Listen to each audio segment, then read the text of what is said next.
Let's dive into the discussions shaping the nation. There's a lot of things I could say about housing, and I was going to talk about something different today, but obviously because of the announcement by government, I feel compelled to comment on the new rent proposals. The new restrictions, or such as they are, or the changes are there, in fact will mean that there is no controls for new builds, no control for new tenancies when tenancies change over. This is going to drive up already sky-high rents, Minister. This is really going to increase them further. They're going way beyond what ordinary people can afford. Most tenancies end voluntarily.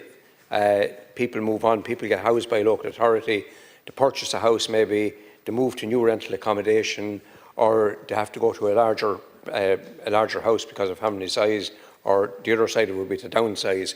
And some people are just emigrating, they're giving up. So all of those tenancies, when they change over, it's a free-for-all in terms of what landlords can do with the rents. The DAF report last year showed that Laois had the fastest increase in rents outside of Dublin. Renting a house or apartment, we're being told by some that there's a problem with profitability. Pull the other one. There's nobody really believes that. Charging rents of up to €3,000 within the Pale and over €2,000 outside the Pale, there's huge profits being made there. That's 36,000 a year, 36,000 in rent alone for a bog standard house. So families and workers who are on €400, €500, €600, €700 a week, they simply cannot afford that. 1 week's rent is completely wiped out. And there's a myth as well that the number of actual units is decreasing. It hasn't. It has increased from 2016 to 2022, up by 45,000, and the evidence since, as I understand it, shows that as well.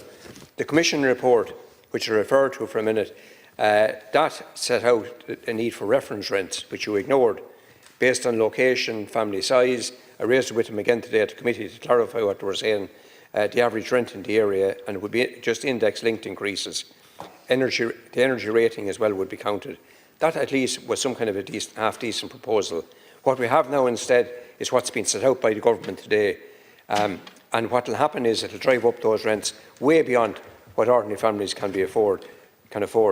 And there will be evictions, because people, there'll be no fault evictions, but there will be so-called fault evictions because people will not be able to pay the rent. So they're going to owe so much rent, landlords will be able to get them out.